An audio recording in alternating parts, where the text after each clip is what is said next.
Hello students and very good morning to all of you. Today I am going to explain you the poem Voice of the Rain written by Walt Whitman. I am going to give you the summary of this poem and discuss the various literary devices which have been used in this poem. So I must tell you that the poet Walt Whitman, he is widely read and is considered to be the greatest and most influential poet United States has ever produced. And translated into more than 30 languages, he is said to have invented contemporary American literature as a genre. He was born on May 31st, 1819 and lived up till March 26, 1892.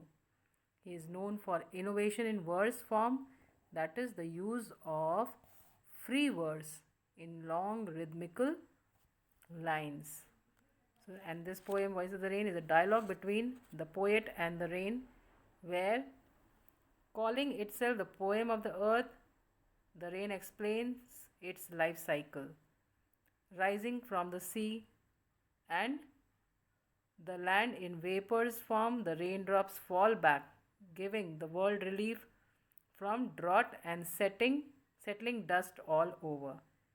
It stimulates the dormant seeds to life, and by soaking the earth once again, it heads for a fresh life cycle.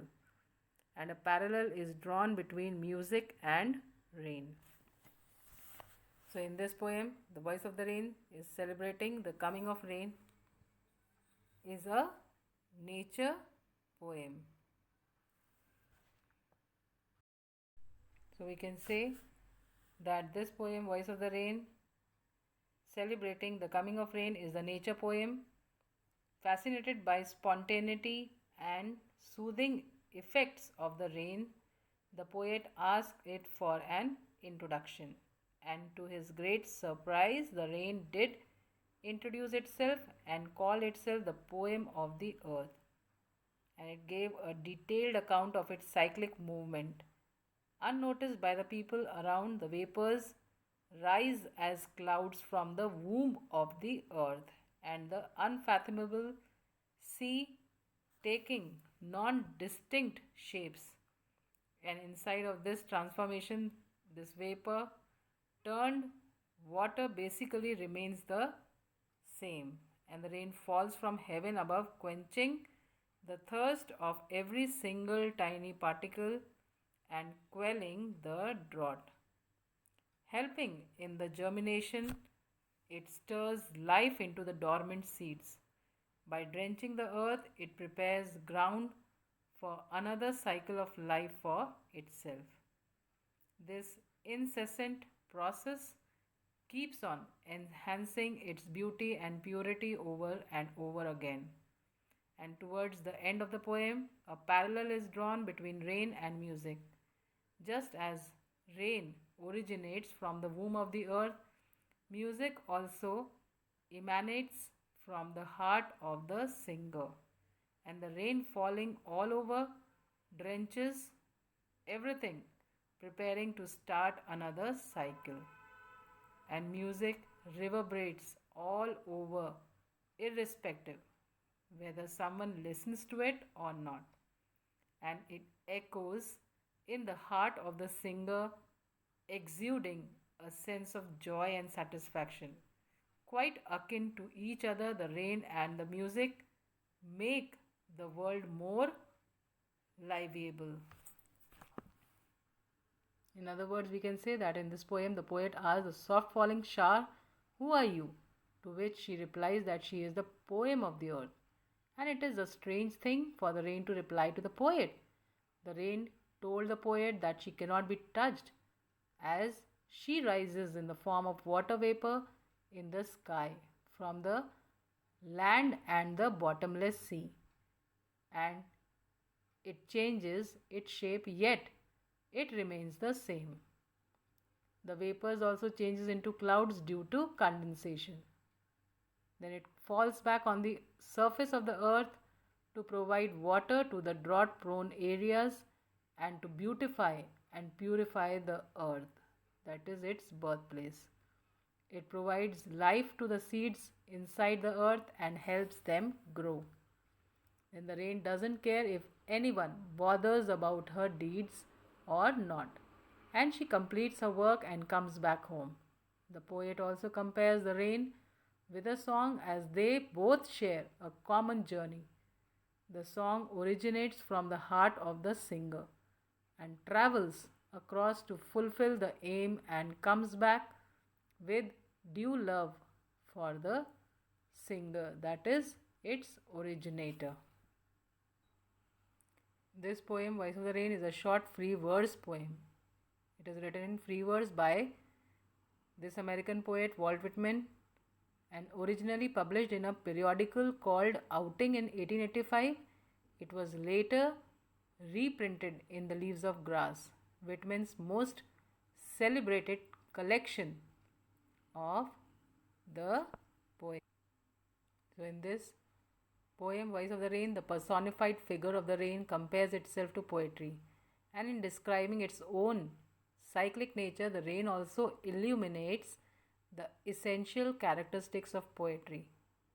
The rain thereby functions as an extended metaphor for poetry itself, asserting that poetry not only shares a rain like life cycle but is also vital and nourishing for the world. In response to the speaker's question, "Who art thou?" the rain identifies itself as the poem of the earth, establishing the rest of the poem as an extended metaphor. And the rain then describes the three stages of its life cycle. The first being evaporation, eternal I rise impalpable. Impalpable means unnoticed, out of the land and the bottomless sea. So the rain has not yet taken physical form, much like the initial thoughts behind a poem exist before taking shape on a page. And this line may also refer to the poetic tradition of drawing inspiration from the natural world, as though poem is rising from nature itself, that is, the land and sea. The next stage is condensation, upward to heaven, whence vaguely formed, altogether changed and yet the same. So here the rain is now a cloud, which corresponds to the poet's initial composition of a poem, when their ideas come together to form a visible work. The final stage is precipitation, the point at which the rain at last falls to the earth. I descend to lave the drought, it means dust layers of the globe. So here the rain is crucial to the world's health and survival, nourishing it after drought. Continuing the extended metaphor, the poem makes it clear that poetry shares its vital role and replenishing humanity with life, just as rain replenishes the earth or gives life to the earth.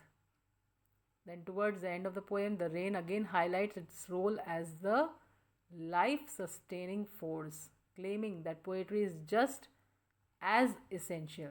The rain explains how seeds would remain seeds only latent, unborn, without its help, and how it gives back life to its own origin. That is, it evaporates from one place and later returns water to the same place. Similarly, poetry brings inspiration to readers who may be inspired to write their own poems and thus continue the creative cycle.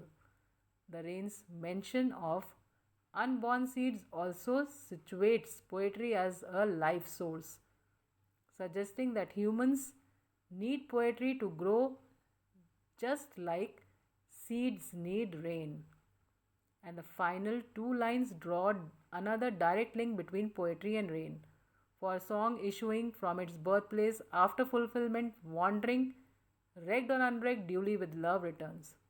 So in these lines, like rains, poetry, that is a song, rises from a point of origin, wanders, perhaps like a cloud, as it assumes a form and then returns to its creator with love, regardless of whether it was noticed or appreciated. That means wrecked or unwrecked. So this is the meaning of the word. this phrase regged or unregged, that is noticed or appreciated. Then the love further enriches the connection that the poem draws between poetry and rain. And until this point, the rain describes its life cycle as natural and perhaps unavoidable. But here it seems instead like an act of love. The rain's personification was already clear from the poem's onset, and yet the rain now seems like a more complex, soulful being, for it is capable of loving the earth on which it falls and from which it rises. So, this characteristic is perhaps made more beautiful by the fact that the speaker is standing directly in the rain, that is, amidst a rain falling shower. And while the rain is speaking, the speaker perceives directly that poetry, like rain, is an act of love on the part of the earth, sustaining and enriching its occupants, just as rain sustains the land. Now let us discuss the literary devices that have been used in this poem. The main literary devices or poetic devices are personification. Here the poet has personified rain by saying, "Who art thou?" and he asks the rain. Next, he describes the sound of the rain as the rain of the voice of the rain, and the persona of the rain on several occasions refers to itself as I. Thus, the poet has transformed rain into a living being, that is a powerful character. So, therefore, it is called as personification. So, here the whole poem is personified. That means the inanimate object, that is rain, is given life and human characteristics. Then another main poetic device used in this poem is metaphor, that is in the line "poem of the earth." So this is a powerful metaphor used by Walt Whitman to describe the poem. And poetry is creativity at its best, and it is characterized by music and rhythm. So it has the power to soothe, heal, rejuvenate, transform, and thrill, and it is universal and in appeal, and it is eternal. So all these qualities are there in the rain also. Thus, quite appropriately, the rain calls itself the poem of the earth. Another main poetic device used is oxymoron. What is an oxymoron? It is a figure of speech where two contradictory words or ideas are put together. So this figure of speech is used to draw attention to apparent contradiction. For example, altogether changed and yet the same. So this line, it is absolute contradictory, yet the combination of these words beautifully convey what the poet wants to express. So I hope you all have now understood the poem, and once you read it, you will understand it. So now let us read and understand the poem once again. "And who art thou?" said I to the soft falling shower, which, strange to tell, gave me an answer as here translated. So in these lines, the poet asks the rain to give its introduction and disclose its identity. And since the rain is phenomenon and not a person of flesh and blood, the poet does not expect an answer. The expression "soft falling shower" suggests that the rain has a soothing effect, and its pit pat, rather than being jarring or very crude, it is welcome to the ears. Hence, it is called soft falling shower. And the rain, being a natural phenomena and not a person, couldn't have a dialogue with the poet, and it could only be apprehended by him. So, the delicacy of his emotional response and his sensibility made him comprehend its pattering and translate its sound in words for us. So, we can say that only the poetic sensibility could comprehend what the rain said. Then the next line says, "I am the poem of the earth," said the voice of the rain. "Eternal I rise, impalpable, out of the land and the bottomless sea. Upward to heaven, whence vaguely formed, altogether changed and yet the same." So, what poetic device has been used here? And what makes him use this device? So, the poet, we can say that has made a use of personification, as I told you, since he wants to converse with rain in order to know about it. So, his poetic sensibility makes him address the rain as a person. Hence, this poetic device personification is used here. Then we can say that the rain says that due to evaporation, it incessantly keeps on rising from the land and the unfathomable sea into the sky, where it takes an indistinct shape of the clouds.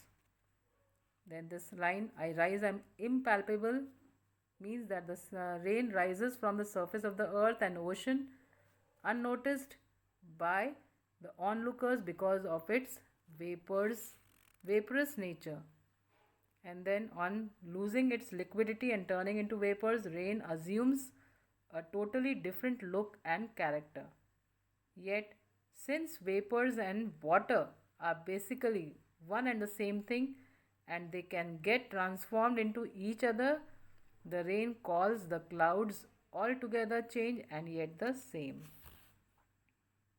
So, in these lines, the expression altogether change and yet the same is an example of another poetic device, that is oxymoron. Then further, the next the line says, or third stanza says, I descend to lave the droughts, atomies, dust layers of the globe, and all that in them without me were seeds only latent, unborn, and forever by day and night I give back life to my own origin and make pure and beautify it. So in these lines we can say that the rain, poet says that rain descends once again on the earth to complete its life cycle and help in the creation of new life. And doing so, it makes it possible for itself to have a new cycle of life. Then the rain chooses to revisit the earth as adherence to heaven would make it stagnant. And moreover, descent to earth far away from being its downfall gives it an opportunity to shower its graciousness and benevolence and slake the thirst of the earth, satisfy the thirst of the earth. And at the same time, it remains eternally new by repeating its cycle again and again. Then, how does the rain give back life to its own origin? We can say that the rain gives back life to its own origin by once again rising heavenwards in the form of vapors, and thus another life cycle gets started. Then how does the rain purify and beautify it? We can say that the repeated evaporation and condensation purifies the rain still further, and the entire environment gets bathed in the rain. Dust particles also settle down, and rising vapors appear more beautiful in the backdrop of clean and green earth.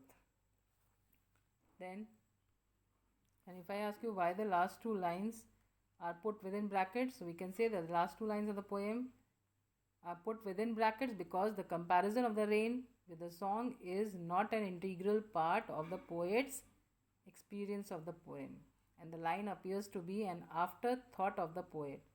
However, there is no denying the fact that both the rain and music have a great affinity between them. I hope you all have understood the poem properly. Now, thank you and goodbye.